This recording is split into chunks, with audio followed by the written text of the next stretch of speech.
So, welcome to all. Thank you very much for joining this call. Just briefly, I'm Domenico Vito, co-chair of the International One Health Conference. This event has been organized as a twin event for the International One Health Conference 2024 that will be held in Greece. And so I'll give the floor to the organizing partner of this event, that is Carole Conforti and Anne Fournier. So a few words from you to introduce the session, and then we will be back with me at the end of the session to remind our call for abstract that we launched for the conference in Athens that will be in October from 15 to 17. But now the floor to Carole and Anne, and then to our speaker of today. So please, Carole and Anne, the floor is yours. Thank you, Domenico.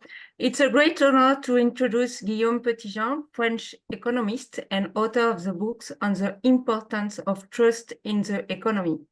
His book, Créons un monde de confiance in French, is a real wake-up call to a serene and sustainable future.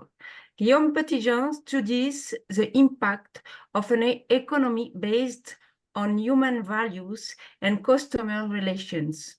A reduction in stress and an increase in well-being enter the economic world. Our health is always at the end of the risk change.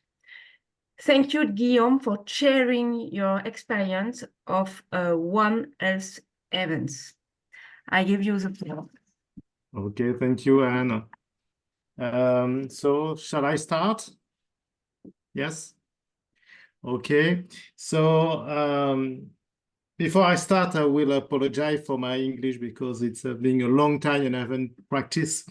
So how does climate change affect the economy, and how does this economy affect Earth? I believe there are two interconnected levels in this generative approach to anxiety.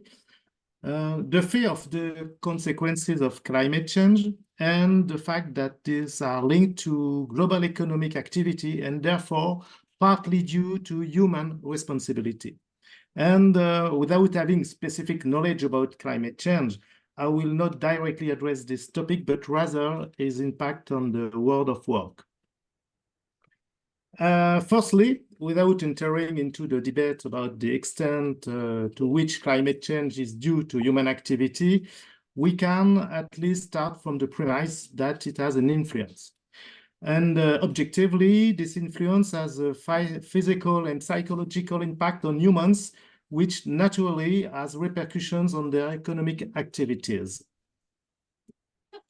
On the one hand, we observe that climate change, droughts, floods, heavy precipitation, etc., has repercussions on crops and other activities related to food production.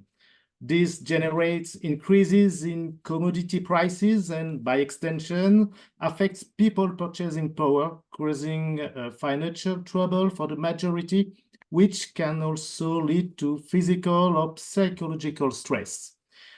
This is perhaps what we see the most because we are all more or less affected. On the other hand, there is a fact, compared to the scale of humanity, technological advancements have accelerated over the past 100 years, with a significant progression in the last 20 years. Our brain has to deal with this. In other words, for millennia, it adapted gradually, and today it is subjected to significant pressure. For example, the stress of the caveman, which was essential for his survival, has perhaps paradoxically become a problem today, because if we are subject to less inherently dangerous aggressions, they are more frequent, and since our body interprets them in the same way, it generates repeated stress that we experience more often than our ancestors, and consequently, it becomes harmful. I'm sorry for the noise.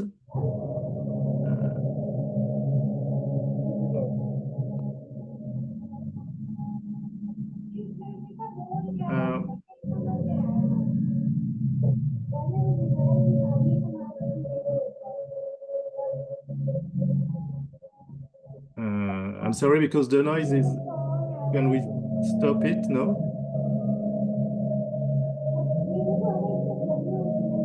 Maybe someone should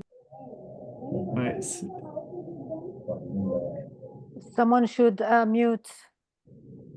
Yes, there's a, okay, thank you.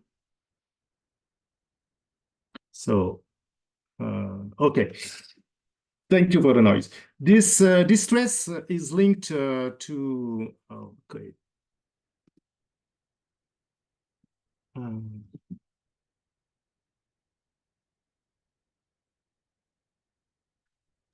Okay, I'm sorry. This stress is linked to the development of technologies. The use of technologies is a factor of pollution due to production, storage, data exchange, etc. It is a fact that the use of new technologies, which we could do without before, is increasing, and our dependence on a gradually more connected and digital world is growing. The problem is that data centers are major polluters. Data centers consume 2% of the world's electricity. 2/3 of Chinese data centers operate on fossil fuels, such as gas or coal, and 77% of data centers servers are over-equipped. But today, everything in our lives is connected, and look what I was just doing just now. Some people are aware of this. However, they are themselves caught in this spiral because it's increasingly difficult to evolve in our world without resorting to these technologies. And this can pose a real dilemma because to raise awareness about ecological issues, communication is necessary. But how can we communicate today without relying entirely on technology?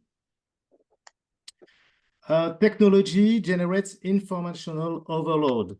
We are more informed and receive numerous, sometimes contradictory and often negative information. We are 2.7 times more attracted to negative news than positive one. And our time is polluted, meaning we are over-solicited by emails, phones, social networks, etc. 95 million photos and videos are shared every day on Instagram. In the 2000s, there were fewer than 100,000 blogs worldwide, and today there are more than 600 million, 6,000 times more. And 306.4 billion emails are sent worldwide every day in 2020, and 600,000 hours of video are uploaded to YouTube every day. 2.2 million books are published every year. We face an overload of irrelevant information, and if the received information is not relevant, it will generate informational noise, and processing it will thus result in a waste of time and a dispersion of attention. We also received an overload of potentially relevant information. And in this case, if the information is numerous but potentially relevant, the problem will not be the same. In this case, the individual must succeed in prioritizing the information, and sorting and prioritization of work is costly in terms of both time and energy. The concept of information overload was first theorized in the world of work, particularly in executive positions. And according to Caroline Sauvageol-Rialon, a lecturer at Sciences Po Paris, 74% of managers say they suffer from information overload, and 94% of them believe that the situation will not improve. During the year 2020, on average, as I say, 306 billion professional emails were sent worldwide every day. Initially seen as a time-saving tool, the information flow associated with email has turned into a real problem to manage and a cause of overwork. Employees using computers are thus interrupted or distracted every 10 minutes on average. And as Caroline Sauvageau-Rianon explains, if infobesity is a symptom of something, it is that of work malaise, a malaise linked to the obligation of permanent connection to one's work environment. We live in permanent interpellation. It is a new constraint. It is a new form of modern servitude. In an interview, French psychiatrist and psychotherapist Christophe André explains that, without denying its sweetness, one aspect of the impact of technology is first the permanent flow of information that our brain faces, and an excessive time spent in front of screens, which means that our brain no longer has time to rest. Indeed, when we are awake and not doing anything, our brain enters a particular mode called the brain's default network. And at this moment, the different areas of our brain start to interact with each other. We are thus in introspection. Our brain is not connected to the outside, but to the inside. With everything we have experienced, what we feel. And these times are now increasingly threatened. In another register, directly related to the use of technologies that invade our daily lives, there is the effect of screens, which has a negative impact on sleep quality and damage our vision. The use of screens from a young age leads to problems for children, excitement, lack of speech, etc. And Dr. Annelise Duconda relates the story of a child who discovers a fruit through a screen. He can't integrate sensory dimensions such as touch, smell, and taste, so he's cut off from the real world.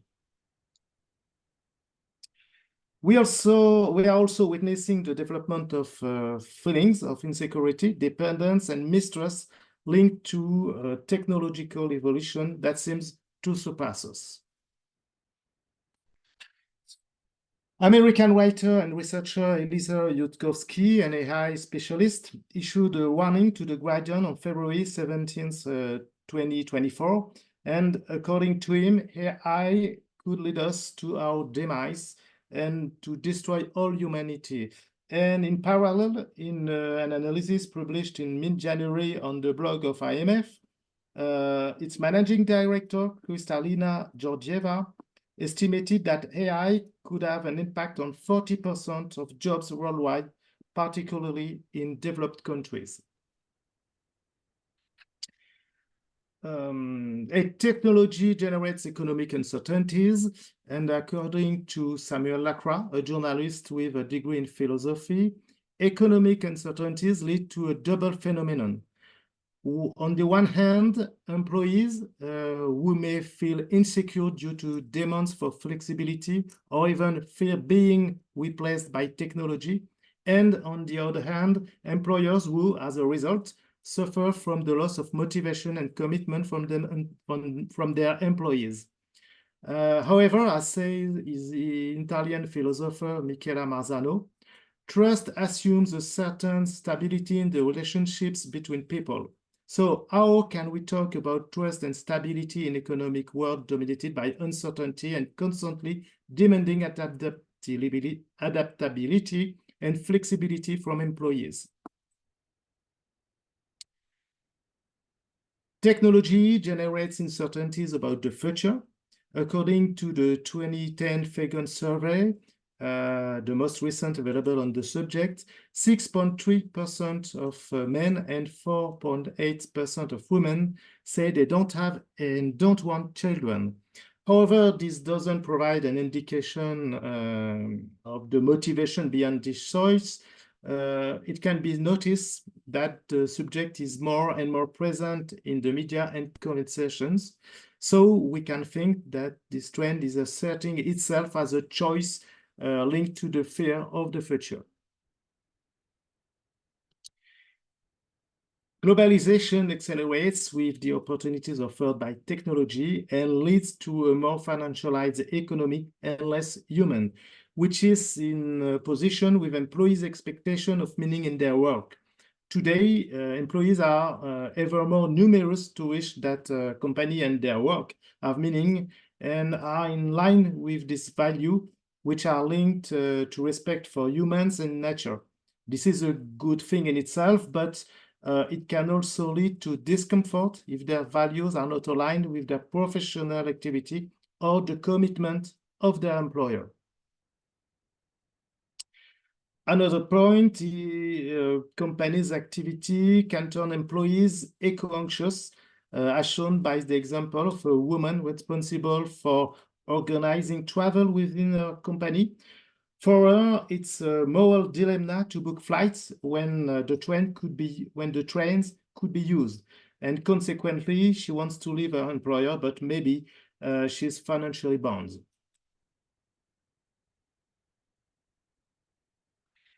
This is also the example of the École Polytechnique in Paris, when 2 years ago, during the graduation ceremony, a large number of students whistled and turned their back when a message from Patrick Pouyanné, chairman and CEO of Total, was broadcast, which means that these people destined to take a leadership role in such companies do not want to work there. This will therefore generate problems for companies, especially those related to climate issues, in terms of recruitment, retention, commitment, and renewal of management teams.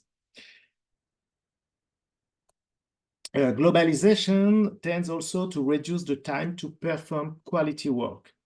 Suffering also comes from the gap between the requirements that people have in their work and the paces they have to face, which don't allow them to provide the quality they look for. According to Samuel Lacroix, requirement is benevolent when it respects the individual's professional awareness and his own requirement towards himself. Worse, a manager may require his employee to abandon his own desire to produce quality work by imposing too fast paces and quantitative objectives that imply revising his requirement downward. Samuel Lacroix also quotes psychologist Yves Clos, who recalls how much the accomplishment of a demanding task reinforces self-esteem and acts as an antidote against stress. Any well-done work generates pleasure and pride, while suffering at work too often arises not from increased demand, but from a feeling of having to rush. Actually, demand can be benevolent if it respects the individual's professional awareness and his own requirement towards himself. Technology reduces human relationships, which needs trust to be built. Technology leads to a decrease in human reactions in many professions, or even leads to their disappearance. And recently, I intervened in an accounting firm to explain that the added value is linked with the quality of the human relationships they develop with their clients. Because if they want their advice be listened to, they must create trusting relationships with them.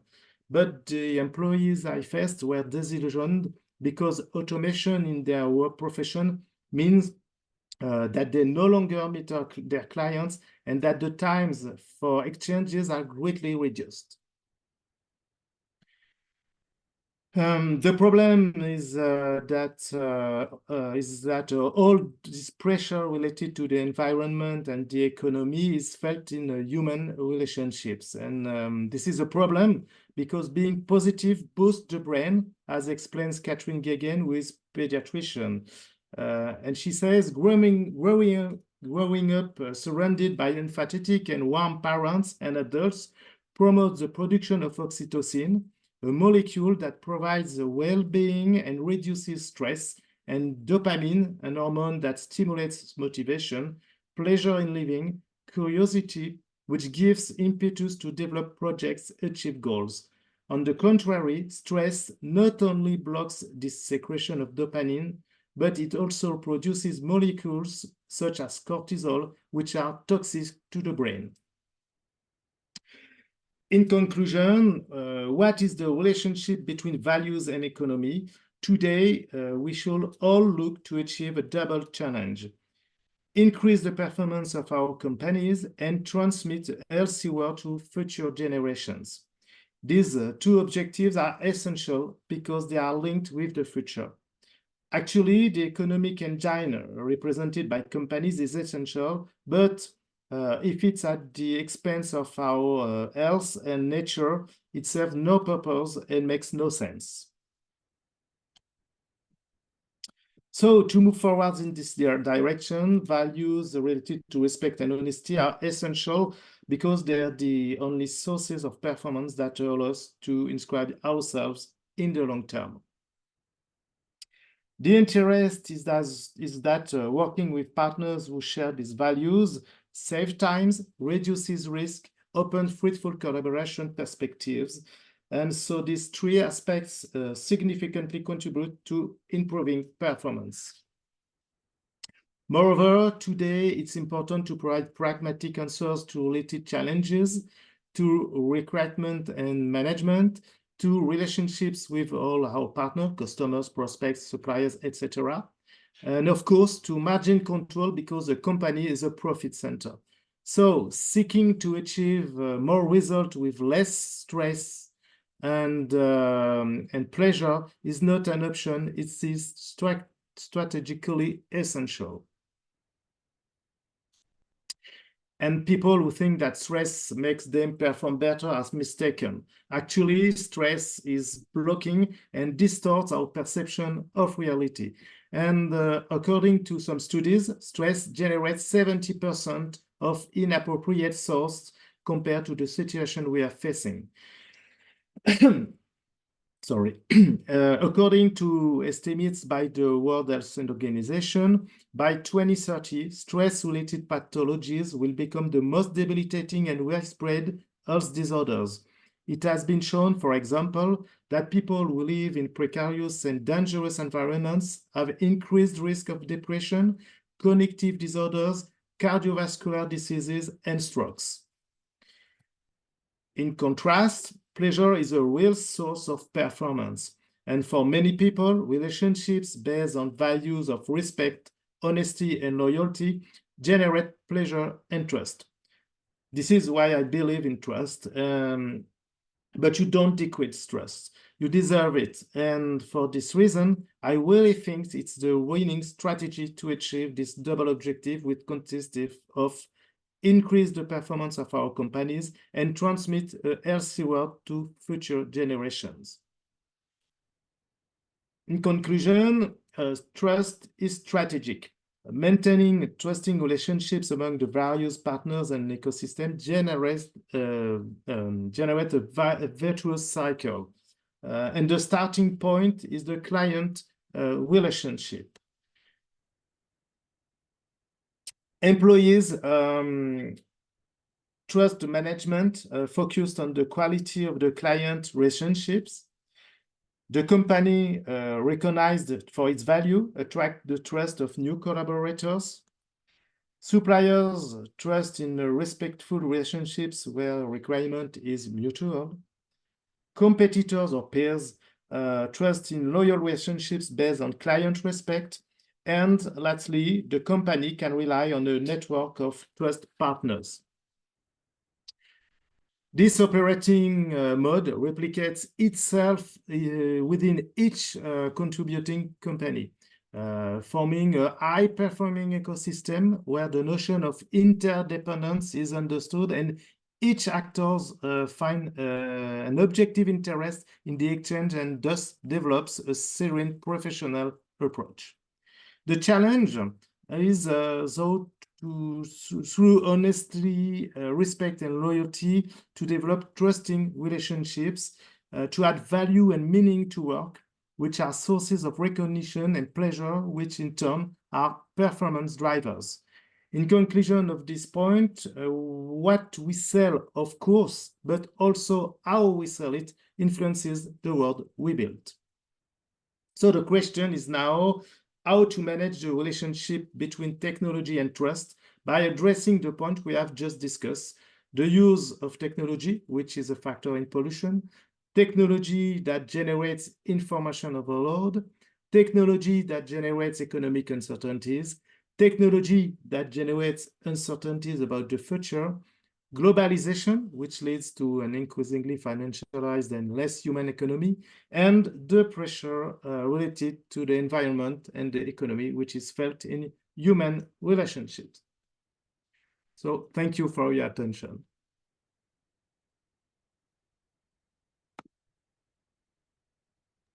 Thank you very much, Guillame. I think very, very interesting presentation. Thank you for all these input and framework that sure will be useful also for our discussion. I don't know if Carole, Anna, do you want to add something and eventually leave the floor to some question or intervention? Yeah. I think we can leave the floor to some question maybe first. Okay. So if there are some questions for Guillame, comments?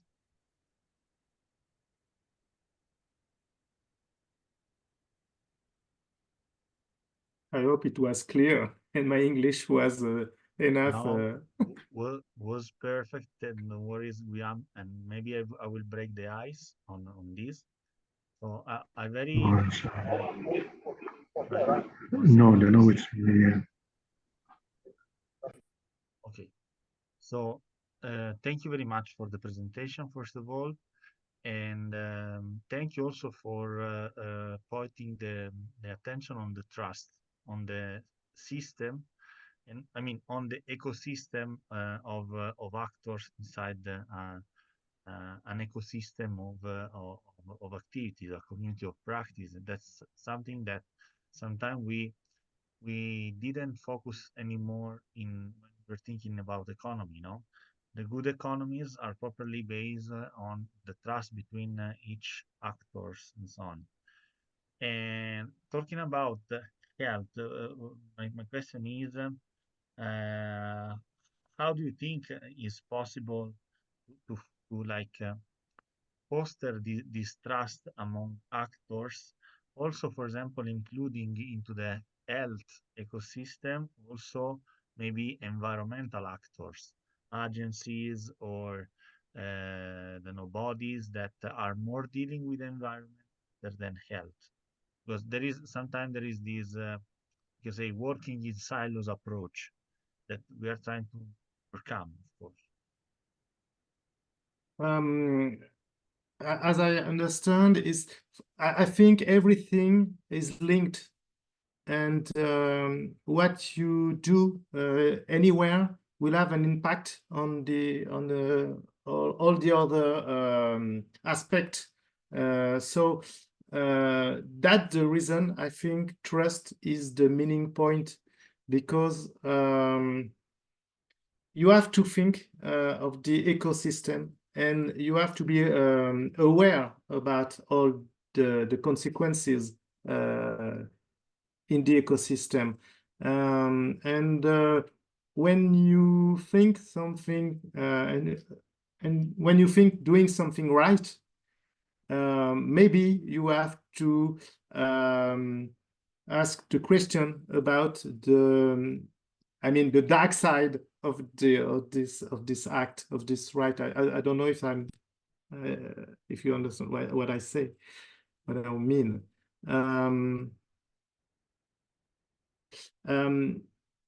There is a story. I don't know if I can explain it in English, but it's during in India a long time ago, when the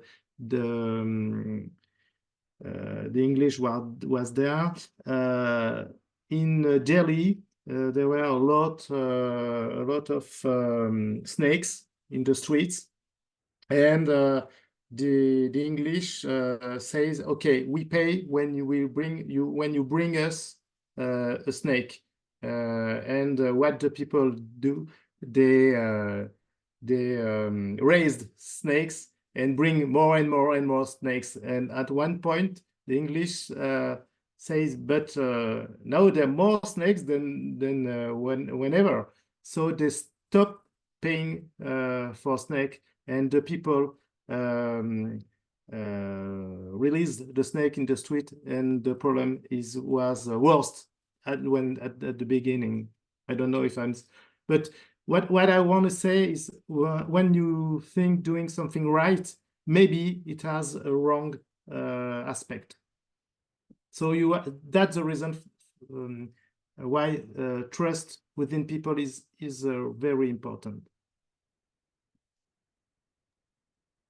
Thank you. Thank you very much. And thank you for this metaphor that is illuminating on the role also on the resources, on how to allocate resources, so we have to always think that every action is as a counter effect or like an effect, and the economy basically is based properly on make it work and not to just you can say rise more problems than before. Thank you very much for that. I don't know if there are other questions or comments from the presentation of Guillame.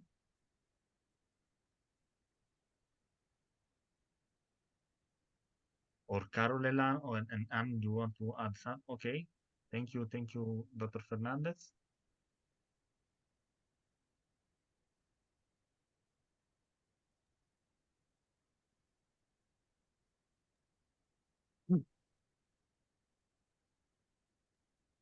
Carole and Anna, I don't know if you want to add a few things. Also, maybe on the next event. I don't know. I saw that Carol would like to speak, but at the end, I don't know what's happened. Thank you, Guillaume. Yes, I think it's a topic very important because sometimes we forget that the economy is a real link about the variation of climate and the health. I think all is connected, and that's why One Health is a conference is very important. It will be in October, and I think the first of the events about economy. Sometimes we forget the economy. It's very important to remember that it's a topic like a link of everything, like the health, like the well-being, like the environment, ground, field, and everything is connected. So thank you, Guillaume, for your presentation. I don't know if Carol would like to make another commentary. But thank you. As of course, the One Health will be another events in the few weeks and the few months. Yeah, sorry, I also wanted to ask something to Guillaume, but I had a little problem with my micro. How do you think the climate change will affect the different areas, economic areas in the world? I mean, it will surely affect the strategies in different sectors, but this is going to be different in the different area in the world, Europe, United States, and developing countries, and so on.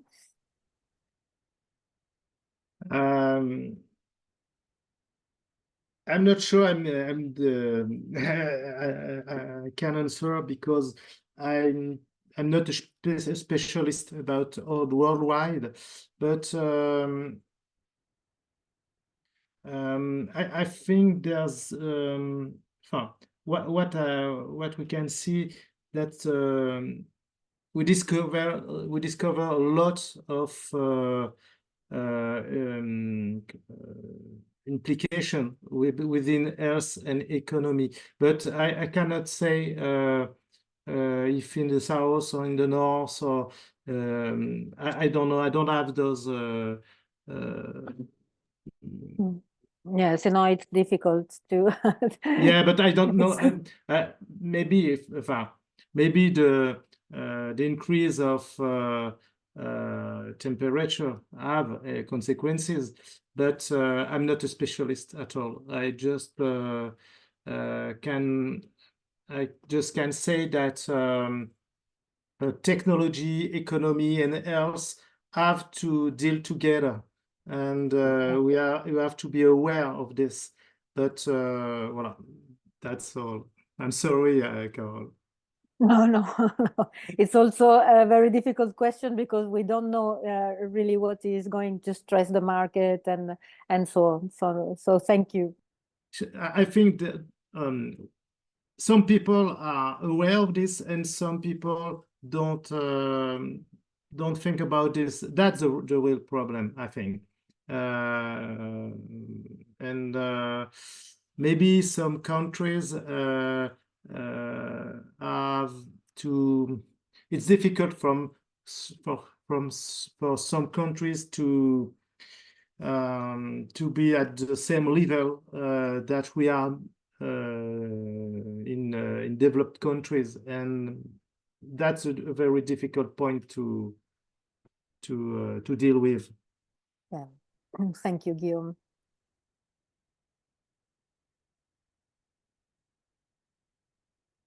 Okay. I don't know if there are other questions. I saw a comment in the chat, so I'll just report. Interesting, but provoking topic. Great job. Thank you, Charles. I don't know if there are other intervention or requests from the floor. Even though, if there aren't, maybe Carole, we can announce the next side event and the call for paper. So, Carole, I don't know if you want to say a few words about the next event that you're gonna organize into the twin event program of the One Health, and then I will say a few words about the call for abstract.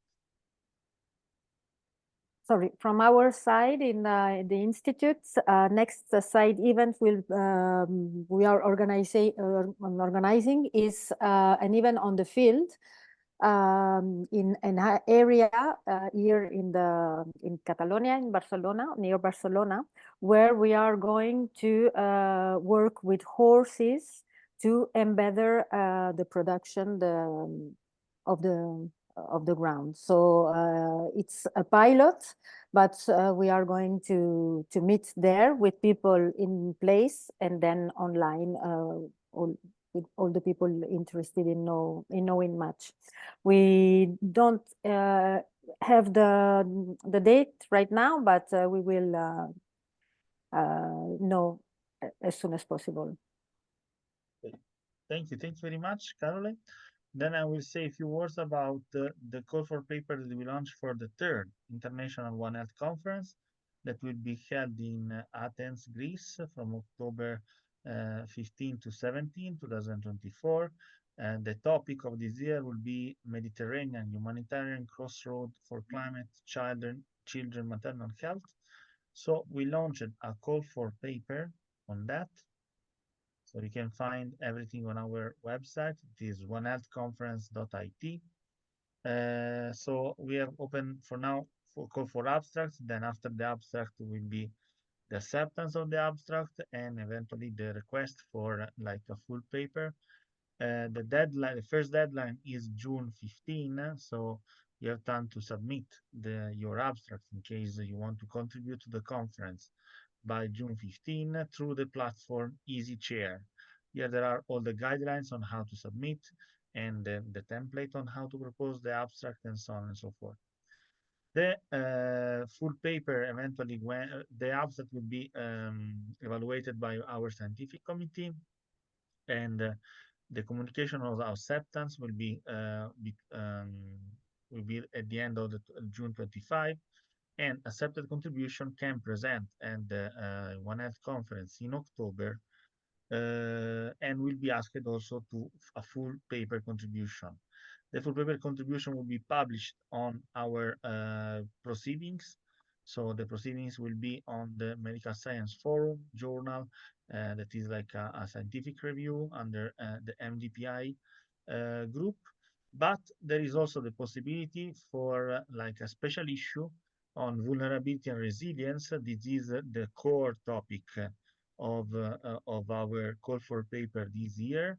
In fact, if we go on our website under the call for abstract, you can also have more information going to the rationale. The rationale will be more in depth on how we want to frame the conference this year. We are inspiring to the Sendai framework, that is like a very important UN framework properly related to vulnerability and risks. And we call upon papers that are addressing some framing question that you can find here. So again, you can find all of these in our website. So it is the onehealthconference.it.